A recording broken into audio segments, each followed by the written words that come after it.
नमस्कार, राष्ट्रपोस्ट से मैं पवन केसवानी।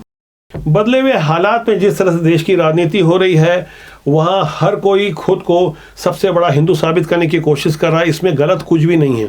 सनातन के प्रति आस्था का माहौल हिंदू नववर्ष के पहले दिन से देखने को मिला, जब देश का युवा हाय और बाय से आगे जाकर अब जय श्री राम बोलने लगा है। एक सुखद परिणति है कि सनातन के प्रति लोगों का झुकाव जा रहा है। सोशल मीडिया के दौर में ये न्यू इंडिया की एक नई तस्वीर सामने आ रही है, जहां लोग फौरन क्रिया की प्रतिक्रिया करते हैं, खासकर ऐसे राज्यों में जहां विधानसभा के चुनाव हो और देश में यदि लोकसभा के चुनाव हो तो माहौल और भी वृहद होता है। ऐसे ही हालात छत्तीसगढ़ में देखने को मिले, जहां बीते बुधवार को छत्तीसगढ़ की राजधानी रायपुर के तेलीबांधा गुरुद्वारे से सिख संगत के नाम पर कुछ लोग देश विरोधी अमृतपाल के समर्थन में पोस्टर लेकर निकलते हैं और फौरन उनकी गिरफ्तारी भी हो जाती है। ऐसे 4 लोग फिलहाल गिरफ्तार हुए हैं, लेकिन इसमें एक हरप्रीत सिंह का एक वीडियो सामने आया है, जहां फौरन यू टर्न लेकर वो मीडिया के सामने मिमियाते हुए नजर आए। वो कह रहे थे कि हमारा खालिस्तान से कोई लेना देना नहीं है, हम किसी खालिस्तानी के पक्ष में नहीं, किसी अमृतपाल के पक्ष में नहीं है। इसे ही कहते हैं गुड़ खाए और गुलगुले से परहेज।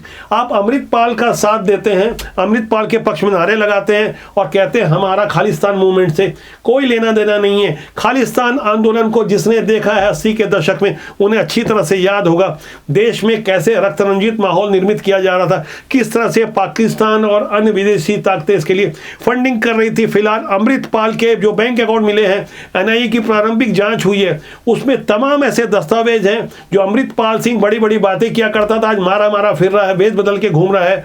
ऐसे देश विरोधी लोगों के विरुद्ध सोशल मीडिया में खासकर युवा खुद होकर सामने आए हैं। और छत्तीसगढ़ में भी जिस तरह से राज्य सरकार ने फौरन एक्शन लिया, वहां नजरिया भले ही राजनीतिक हो सकता है, लेकिन देश हित में उठाया गया ये बेहतर कदम है। खालिस्तान आंदोलन के दौरान ही पूर्व प्रधानमंत्री इंदिरा गांधी की हत्या उन्हीं की सुरक्षा कर्मियों ने कर दी थी। अब जब एक बार फिर से छत्तीसगढ़ से ऐसी तस्वीर सामने आई और यहां से एक बड़ा संदेश दिल्ली तक गया और केंद्रीय एजेंसियां भी अलर्ट मोड में आ गई। छत्तीसगढ़ में इस साल के अंत तक चुनाव है और चुनाव से पहले ऐसी कोई भी गतिविधि जिसका सीधा असर सामाजिक और राजनीतिक दशा दिशा खराब करने के लिए होगा, जाहिर तौर पर शासन प्रशासन इसे अच्छा तो नहीं मानेंगे।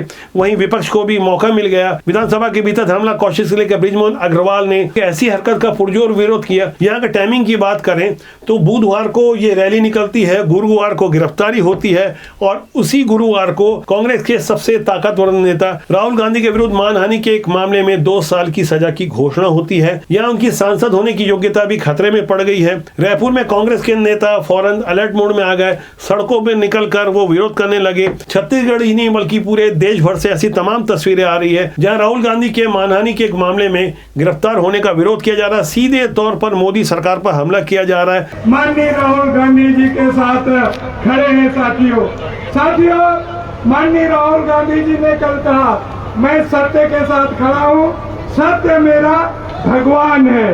अहिंसा और सत्य इस देश के मौलिक अधिकारों का। यहाँ अब लोग पुराने मामले को खंगाल रहे हैं। सोशल मीडिया के दौर में, इंटरनेट के दौर में कुछ भी चीज छिपती नहीं है। पुराने रिकॉर्ड को तुरंत गूगल कर निकाल लिया जाता है। तो अगर मैं पुरानी बात करूं तो 2019 के लोकसभा चुनाव में पीएम नरेंद्र मोदी जब छत्तीसगढ़ आए थे तो उन्होंने बालोद में इस विषय को रखा था, जो राहुल गांधी ने अपने मुखारबिन से कहा था कि सारे मोदी चोर क्यों होते हैं। तो फौरन हमले को अवसर में बनाने में पीएम नरेंद्र मोदी ने कोई कसर नहीं छोड़ी और उन्होंने बता दिया छत्तीसगढ़ की जनता को कि गुजरात में मोदी होते हैं, वो यहाँ के साहू होते हैं। खुद को उन्होंने साहू समाज से सीधे जोड़ दिया था। तब हमने उस विषय पर भी एक पॉलिटिकल वीडियो बनाया था। लोगों ने उस विषय को खूब पसंद किया था और अपनी बातें खुलकर रखी थी। आज मैं आपको एक बार फिर पीएम नरेंद्र मोदी के उस वक्तव्य को सुनाऊंगा जो उन्होंने अप्रैल 2019 में छत्तीसगढ़ में दिया था।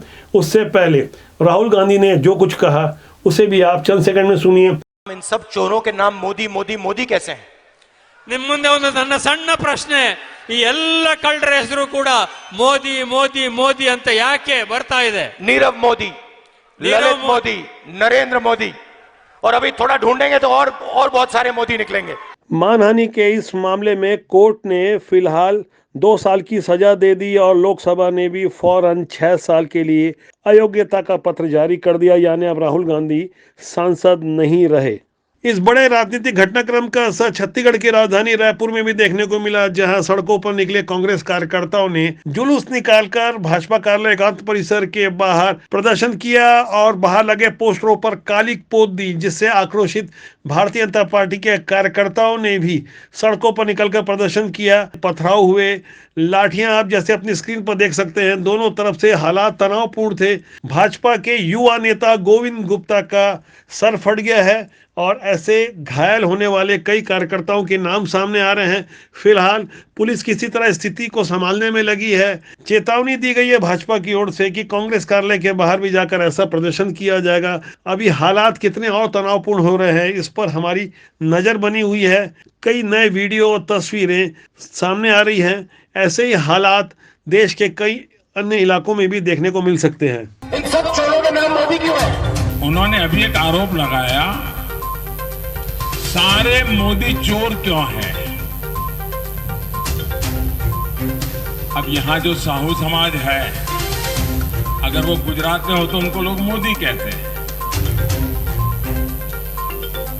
क्या सबके सब चोर है क्या इनको शोभा देता है क्या?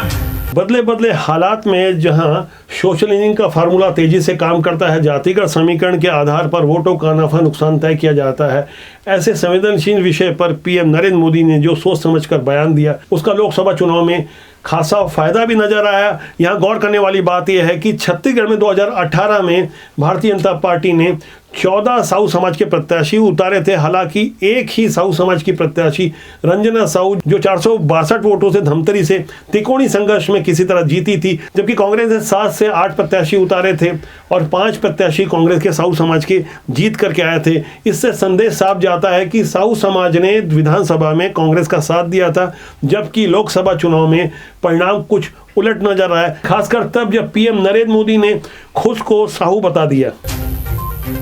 अब यहाँ जो साहू समाज है, अगर वो गुजरात में हो तो उनको लोग मोदी कहते हैं। राजनीति के ऐसे ही श और मात के खेल को बखूबी समझते हुए सीएम भूपेश बघेल ने छत्तीसगढ़ के मौजूदा बजट सत्र के दौरान एक ऐसी घोषणा की जिससे उनके विरोधी यानी भारतीय जनता पार्टी हतप्रभ है। नई रणनीति बनानी होगी कि कैसे छत्तीसगढ़ के किसानों के लिए इतनी बड़ी जो घोषणा की है सीएम भूपेश बघेल ने, धान का कटोरा कहने वाले छत्तीसगढ़ के लिए आने वाले साल के लिए खरीफ की फसल की जो खरीदी होगी 20 क्विंटल प्रति एकड़ के हिसाब से होगी। मौजूदा समय में जो 15 एकड़ है, सीधे 25% की जो बढ़ोतरी हुई है। यहाँ समझने वाली बात यह भी है कि मौजूदा समय में 24,98,000 किसानों का पंजीयन है और 23,42,000 किसानों से धान की खरीदी भी की गई है। अगली बार की जो लक्ष्य रखा गया है 107 लाख मीट्रिक टन धान की खरीदी होगी। किसानों के बदौलत हमारी सरकार बनी है, हमारे अन्नदाता हैं, तो उसकी जो डिमांड थी कि इसे 20 क्विंटल कर दिया जाए, तो वो जो डिमांड थी और हमारे तमाम सारे विधायक साथी मंत्रीगण सबकी भी ये मांग थी कि अब चूंकि किसान कुरीण हो चुके हैं, किसानों को पहले 3,000 करोड़ रुपया ऋण मिलता था, वो बढ़ के 6 करोड़ हो गया, 6,000 करोड़ हो गया। अब जो 12 लाख किसान थे वो बढ़ के 23.5 लाख हो गया। धान 55-57 लाख मीट्रिक टन खरीदी होता था, वो अब 107 लाख मीट्रिक टन धान खरीदी हम लोग कर रहे हैं।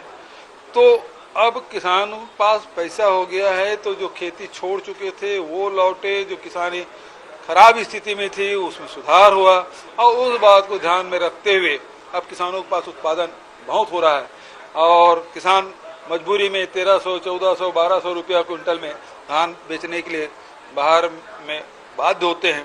तो उसको ध्यान में रखते हुए किसानों की डिमांड पे, हमारी जनप्रतिनिधियों की डिमांड पे, मंत्रिमंडल के साथियों की डिमांड पे ये 15 क्विंटल से बढ़ा के 20 क्विंटल के। जिस वक्त धान की खरीदी हो रही होगी वह मौसम शुद्ध चुनावी होगा। छत्तीसगढ़ में धान की खरीदी 1 नवंबर से होती है और ये वही मौका होगा कि जब छत्तीसगढ़ में विधानसभा के चुनाव हो रहे होंगे।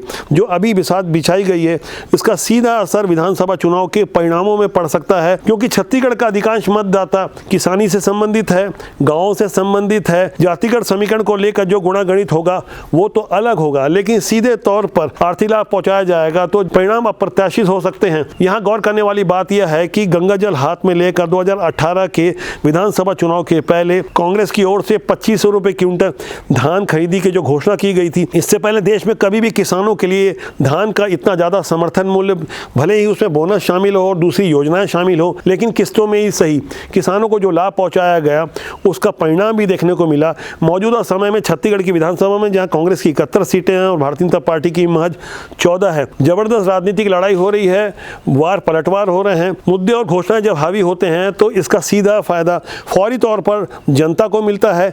कितना मिलता है, कितना असरकारक होता है, ये तो आने वाला वक्त बताएगा। अभी तो चुनावी माहौल परवान चढ़ा है, बहुत सारे रंग देखने को हैं।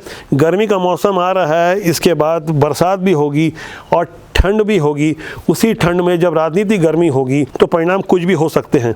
ढेर सारी ऐसी बातें जिसका सीधा सरोकार आपसे है। बहुत जल्दी मैं आपको राष्ट्रबोध के नाम से कुछ एक्सक्लूसिव खबरें दूंगा, कुछ नए चेहरों की बातें जो दशा और दिशा खराब करने का मादा रखते हैं। राष्ट्रबोध आपका अपना जनमंच है, मैं चाहूंगा आप सब्सक्राइब करना ना भूलें। आज के लिए इतना ही, बहुत जल्दी आपसे फिर मुलाकात होगी। नमस्कार।